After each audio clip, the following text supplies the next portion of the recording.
Question बघा. कालच्या लेक्चरला आपण जे बघत होतो त्यातलेच पुढचं आहे. Calculate the EMF of the following cell at 25 degree Celsius.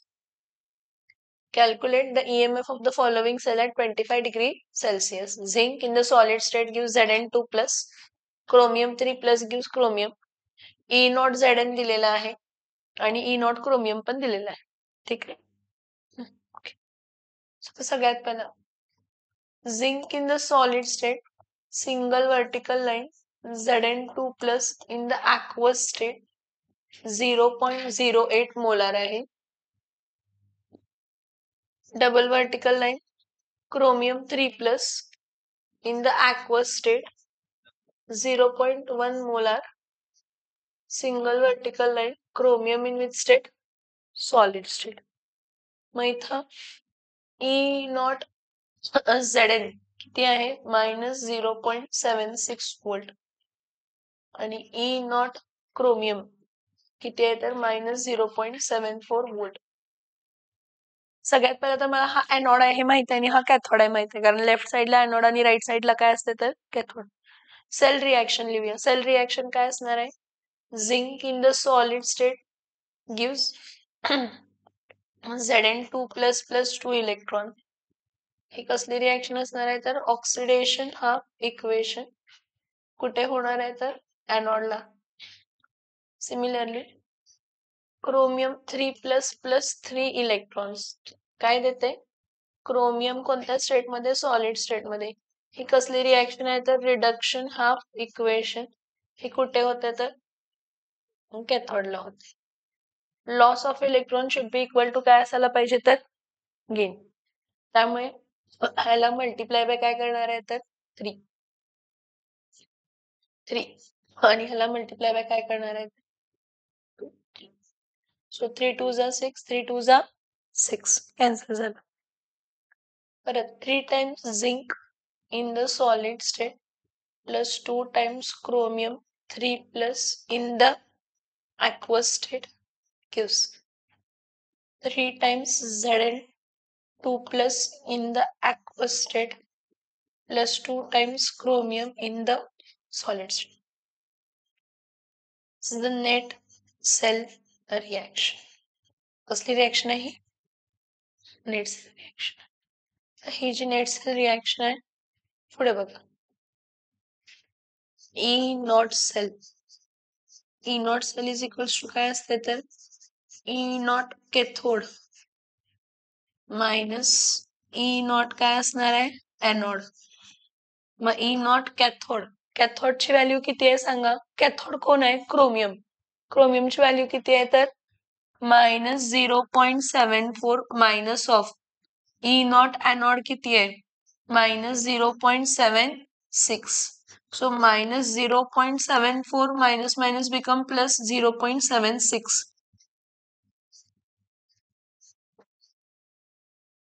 किती येणार आहे?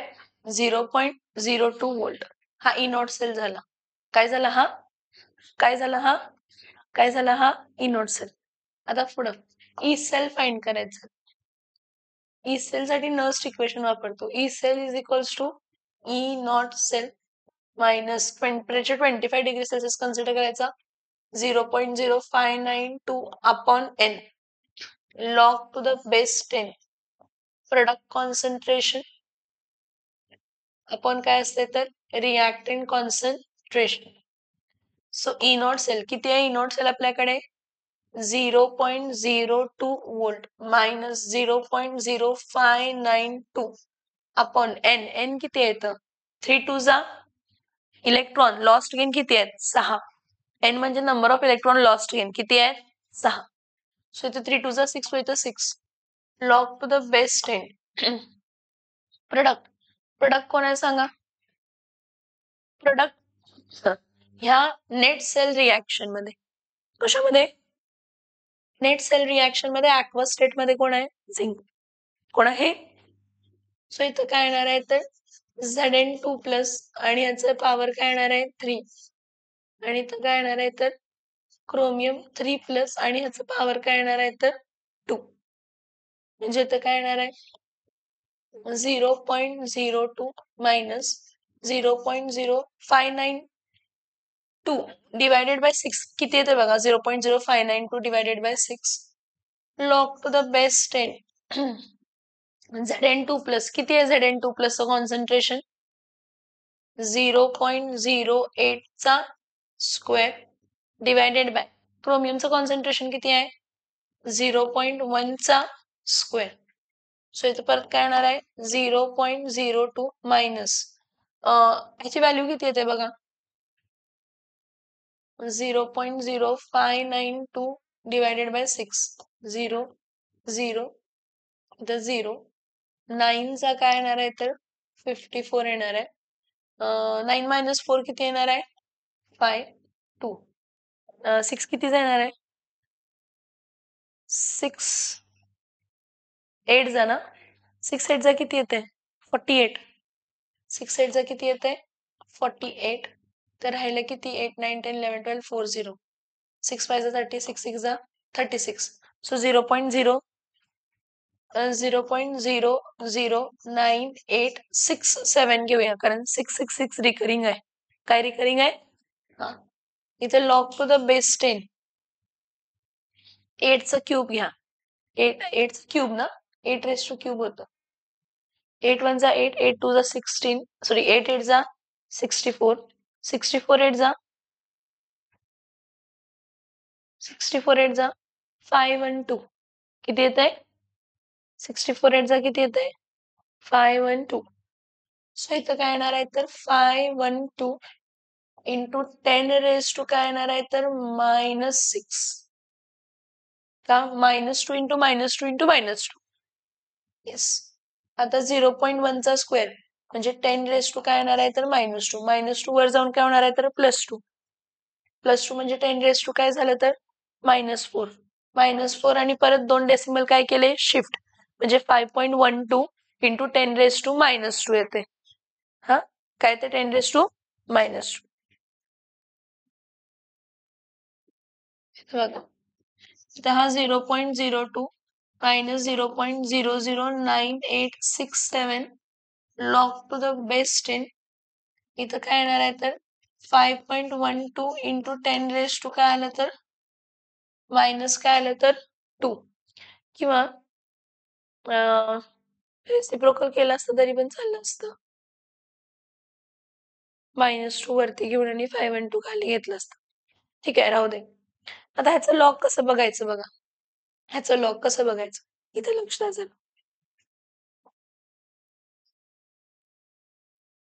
5.12 चा लॉग किती आहे ते सांगा 0.51 चा 2 मध्ये लॉग सांगा 51 चा 2 मध्ये लॉग सांगा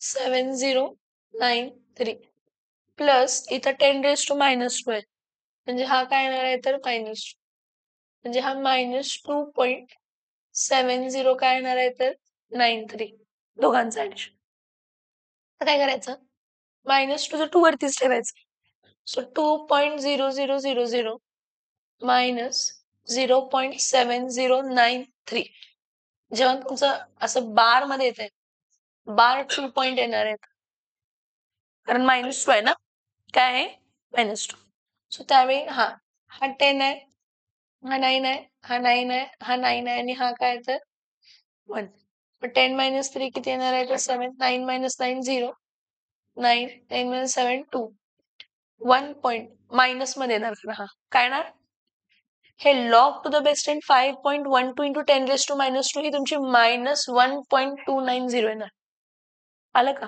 काय केलं आपण पहिला ह्या दोघांचं लॉग बघितलं लॉग बघून ऍड केलं -2 येत आहे मग -2 तर घेऊ शकत नाही बार 2 तर घेऊ शकत नाही मग -2.7093 ला स्प्लिट केलं 2.000 मायनस 0.7093 दोघांना काय केलं सबस्ट्रॅक्ट करून जी आली ती व्हॅल्यू घ्यायची मग इथं काय येणार आहे 0.02 मायनस 0.00987 इंटू -1.2907. मायनस मायनस काय होणार आहे? मायनस मायनस काय होणार आहे? प्लस. इथं काय येणार आहे? 0.00987 इंटू 1.29 काय येणार आहे? तर 07. हा, मग आता ह्याचा लॉग बघा, ह्याचा लॉग बघा. दोघांचा लॉग काय करणार आहे? ऍड करून काय करायचं? तर अँटी लॉग बघायचं. लॉग बघायचं, ऍड करायचं आणि अँटी लॉग. समजतंय का? येस और नो? म्हणजे जी काही व्हॅल्यू येईल ती ऍड करायची. That is your is. That is your. हे समजलं का? जर हे समजलं नाही किंवा हे जमत नसेल तर मला माहिती आहे की माझी डिनॉमिनेटरची व्हॅल्यू मोठी आणि न्यूमरेटरची व्हॅल्यू काय आहे? छोटी. स्विच करून टाकायचं. काय करायचं? स्विच. स्विच करताना हा वरती आणि हा खाली जर आला तर इथं मायनसची साईन आपोआप काय होणार आहे? प्लस. मायनस काय होणार आहे? मायनस काय होणार आहे? मायनस काय होणार आहे? समज में आ रहा है? येस और नो? सॉल्व करा.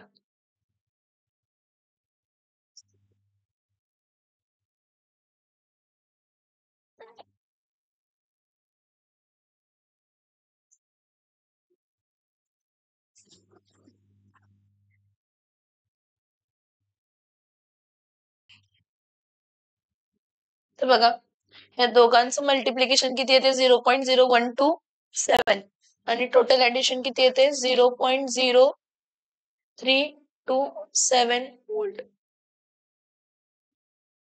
0.0327 व्होल्ट. हा खालचा राहिलेला न्यूमरिकल एक सॉल्व करायचा. बाकी झालेत आपले. ठीक आहे, फाईन. पुढचं आपण गिब्स फ्री एनर्जीचा पॉइंट बघायचा.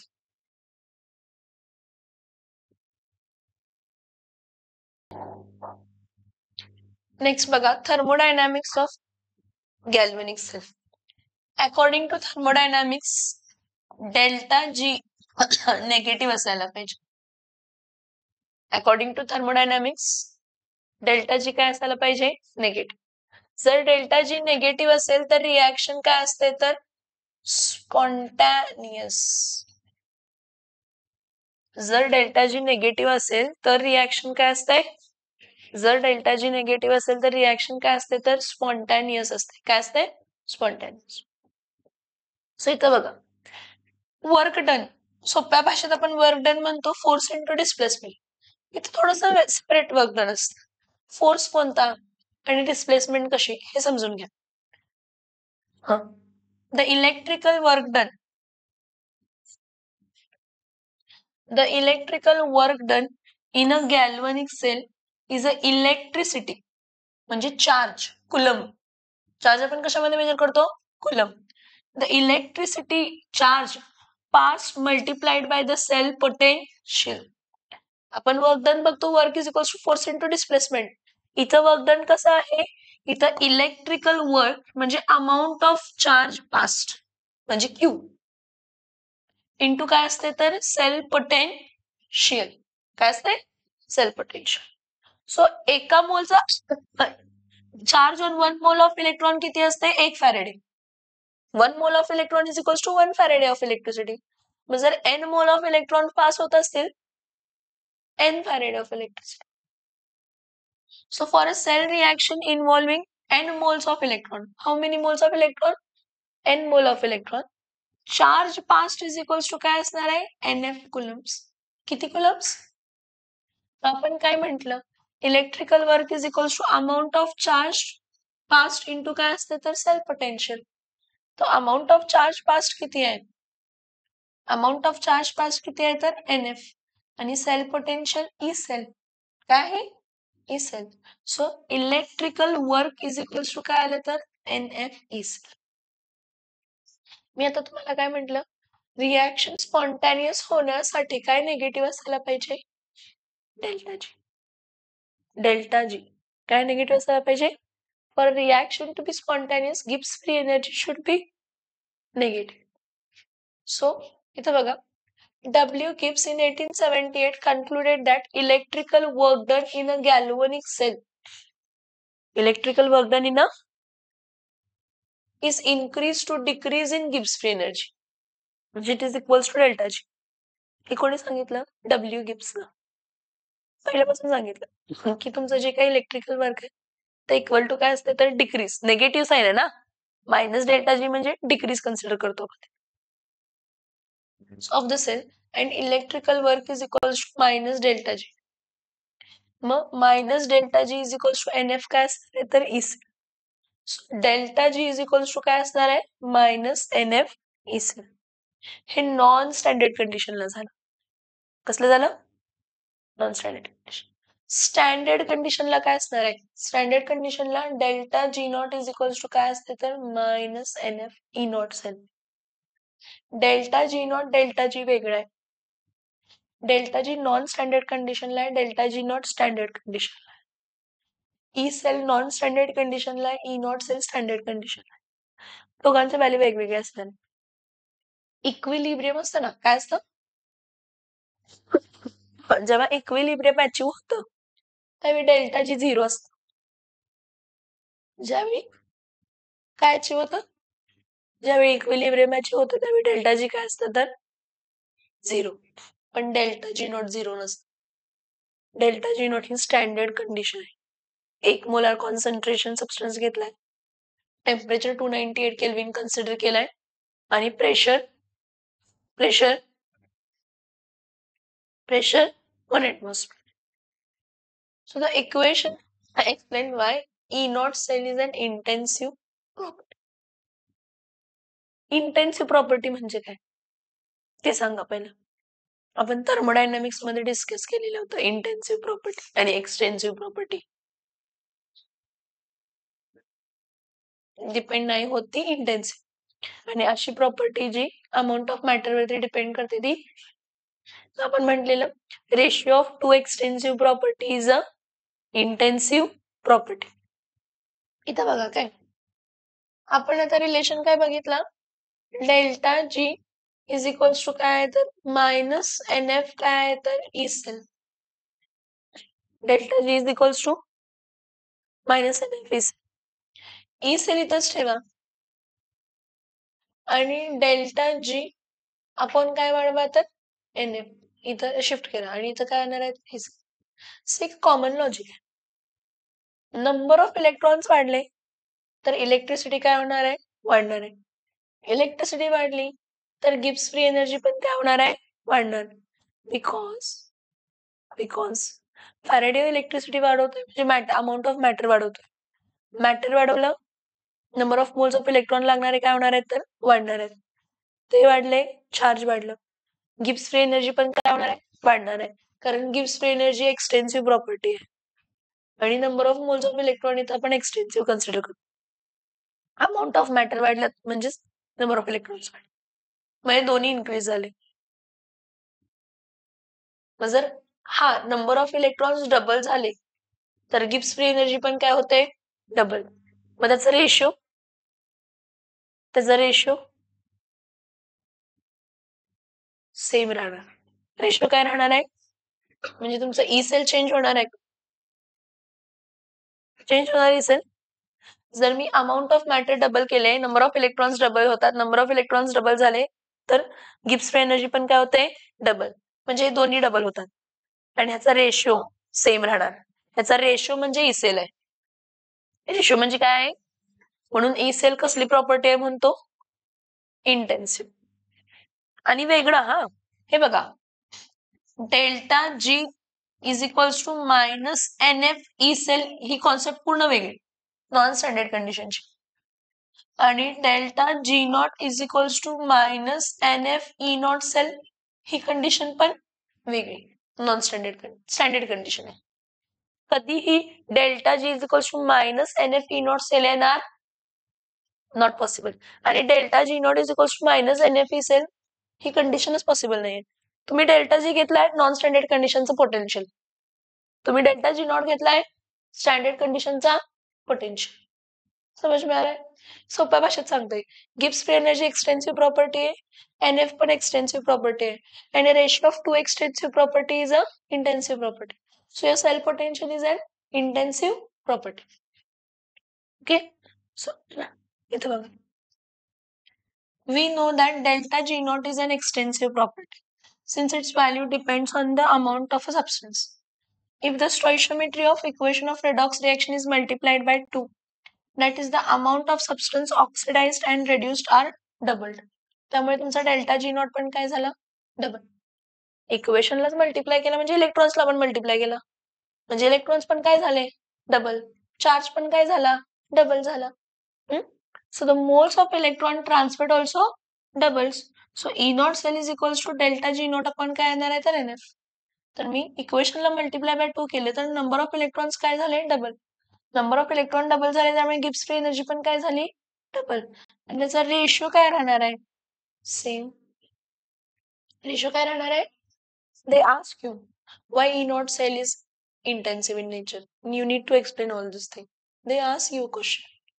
Why E naught cell is intensive in nature. So thus E naught cell remains the same by multiplying the redox equation by 2. It means E naught cell is independent of the amount of the substance and it is a intensive property. कसली property आहे. कसली property आहे intensive. समजलं इथपर्यंत. Yes or no? ठीक आहे. Standard cell potential and equilibrium constant. Standard cell potential आणि equilibrium constant. इथं बघा.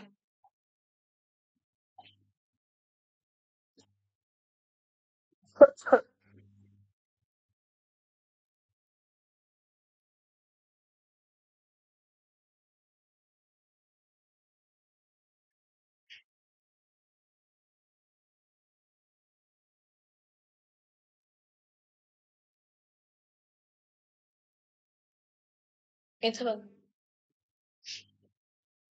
मला माहित काय मला दोन गोष्टी माहित आहेत.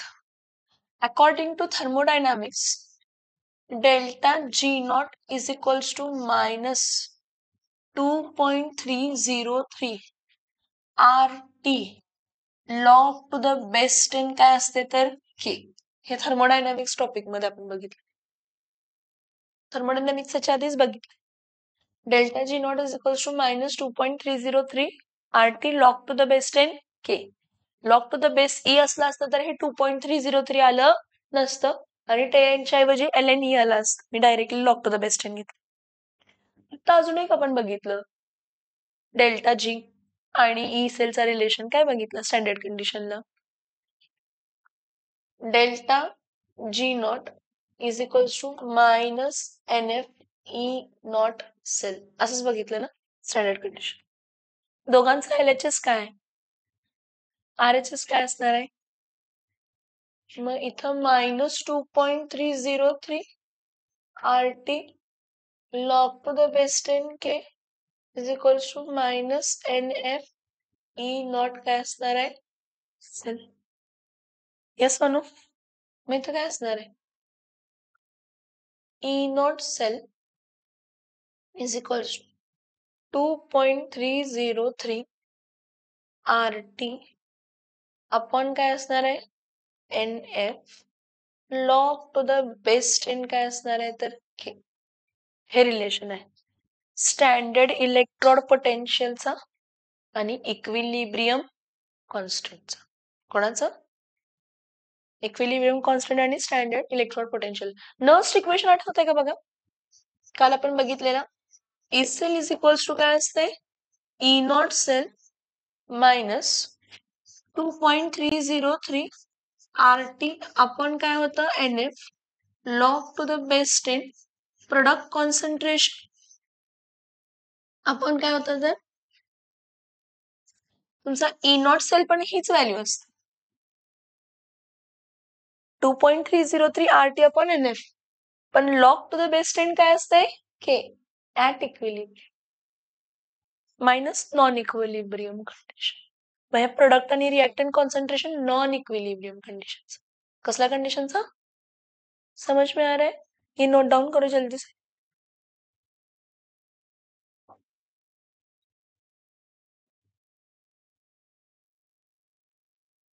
So इथं बघ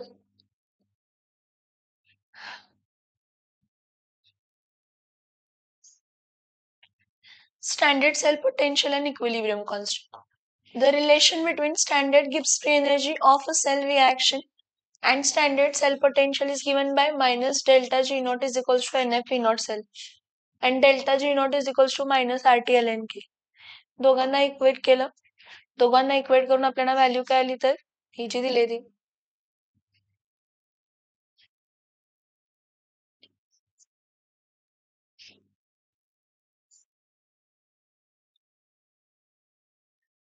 सो हा आपला 2.3 ई नॉट सेल जो असतो RTNF log to the base 10 K असेल तर 2.303 असते. आता मी तुम्हाला अनेकदा सांगितलेलं टेम्परेचर जर किती असेल 25 डिग्री म्हणजे 298 केल्विन तर 2.30 RT आणि F ची व्हॅल्यू टाकायची. ती किती येणार आहे 0.0592. हे बघा 0.0592 2.303 RT टी जेव्हा किती आहे तर 298 केल्विन आणि F ची व्हॅल्यू 96500 असते. ती कधी चेंज होणार. सो एवढी व्हॅल्यू जी आहे ह्याची व्हॅल्यू काय असते 0.0592 upon N log to the base 10 K. आणि लक्षात ठीक आहे. न्यूमरिकलला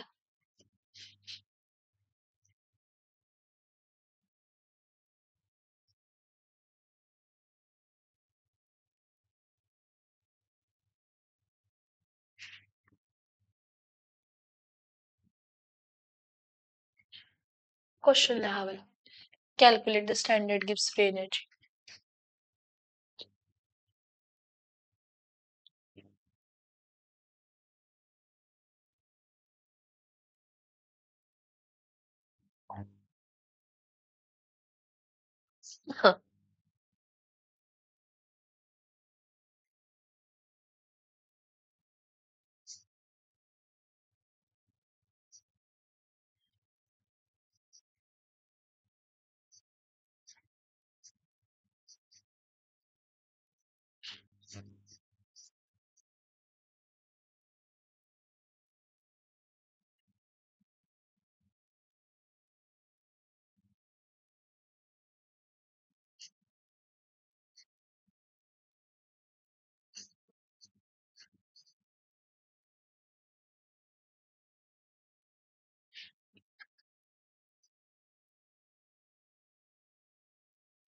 ते बघा calculate the standard Gibbs free energy change and equilibrium constant at 25 degrees Celsius of the cell आणि सेल रिएक्शन दिले. हे बघा कॅडमियम 2+ मध्ये कन्वर्ट होतोय म्हणजे कॅडमियम इलेक्ट्रॉन लॉस करतोय. So cadmium gives cadmium 2+ 2 electron.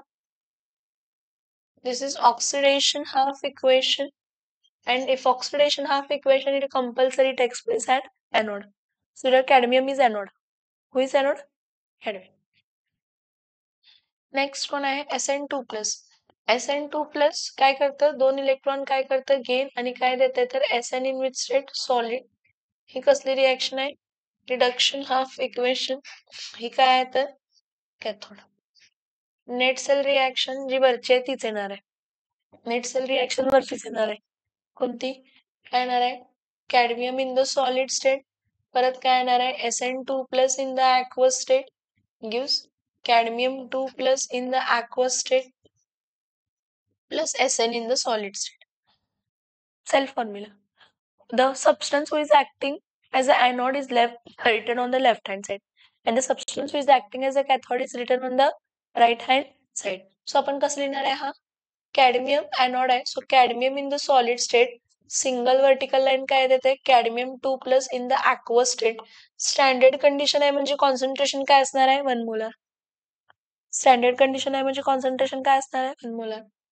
Double vertical line SN2+ in aqueous state 1 molar concentration. Single vertical line SN in which state solid state. SN in which state solid state. Okay fine. पुढं E cell find E naught cell find करा. So E naught cell is equals to काय असते E naught cell is E naught cathode minus काय असते तर E naught anode. So E naught cathode SN minus 0.136 minus of minus 0.403. So minus 0.136 plus 0.403. So 0.403 minus 0.136. 13 minus 6. 13 minus 6, 7. 9 minus 3, 6. 3 minus 3. Sorry, 3 minus 1. 3 minus 1. So इथं काय येणार ते 0.267 E naught sale आलं. काय आलं? E naught cell. थोडस size छोटं करते, जागा कमी पडणार आहेत. ठीक आहे. आता आपल्याला माहित आहे की E naught cell is equals to 2.303 RT upon NF log to the base 10 काय असते तर के. बाळांनो इथे लक्ष प्लीज. टेम्परेचर 298 केल्विन आहे, 25 डिग्री सेल्सिअस. हा, त्यामुळे हा E naught cell is equals to 0.0592 लिहू शकते का? ह्याची व्हॅल्यू, ह्याची व्हॅल्यू, ह्याची व्हॅल्यू आणि ह्याची व्हॅल्यू. नंबर ऑफ इलेक्ट्रॉन्स किती आहेत? 2 आहेत. आणि लॉग टू द बेस 10 काय आहे तर के. आणि केच आपल्याला फाइंड करायचं आहे. काय फाइंड करायचं आहे? के. ई नॉट सेलची व्हॅल्यू किती आहे तर 0.267. हे बघा, ह्याला कट केलं 2 1 आणि हे किती येते 0.029 काय येते तर 6. सो हा 0.0296 इथं काय येणार आहे तर लॉग टू द बेस 10 काय येणार आहे तर के. ओके, हा इथं शिफ्ट होणार आहे. हा इथं शिफ्ट होणार म्हणजे इथं काय येणार आहे 0.267 divided by 0.0296 is equals to log to the base 10 काय येणार आहे तर के. मग काय करणार आहे हे बघा, ह्याचे 2 डेसिमल जर तुम्ही शिफ्ट केला, ह्याचे 2 करा आणि ह्याचे पण 2 करा, म्हणजे 26.7 डिवायडेड बाय 2 काय येणार आहे तर 96 असंच येणार आहे ना. Is equals to log to the base 10 काय येणार आहे तर के. एक काम करा, ह्याचं लॉग बघा, ह्याचा लॉग बघा, सबस्ट्रॅक्ट करा, अँटी लॉग बघा. जे आन्सर येईल त्याचं परत अँटी लॉग बघावं लागणार आहे. ऑफकोर्स, कारण इथं आपण सॉल्व्ह करतोय फक्त नॉर्मल सॉल्विंग आहे इथं, की ह्याचा लॉग बघितला, ह्याचा लॉग बघितला, सबस्ट्रॅक्ट केला आणि अँटी लॉग बघितला. आणि हा लॉग आहे ना, हा इथं शिफ्ट होऊन काय होणार आहे, हा बघा काय व्हॅल्यू.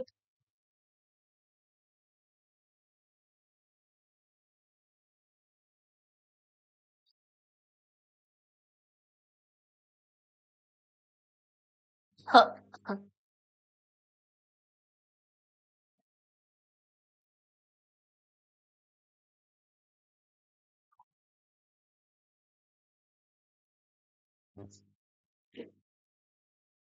बघा ह्याची व्हॅल्यू 9.0202 असे येते.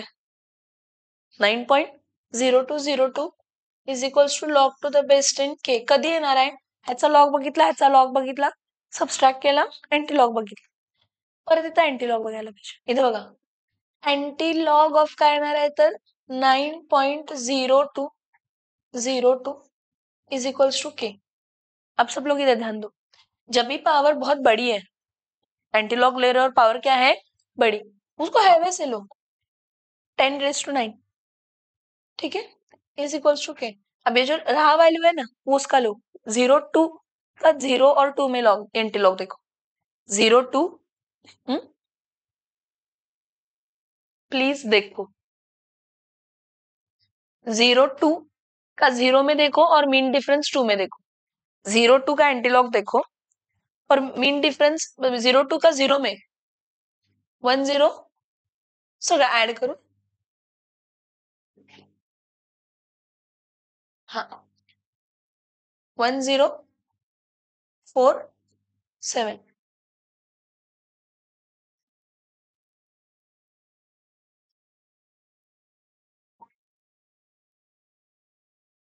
पॉइंट येणार रे, ही व्हॅल्यू आले का सांगा. मग इथं कॅरेक्टरिस्टिक इथं काहीच नाही, न 10⁻⁹ घेतला म्हणजे इथं 0 होतं. 0 + 1 मग 1.047 × 10⁻⁹ के इक्विलिब्रियम कॉन्स्टंट.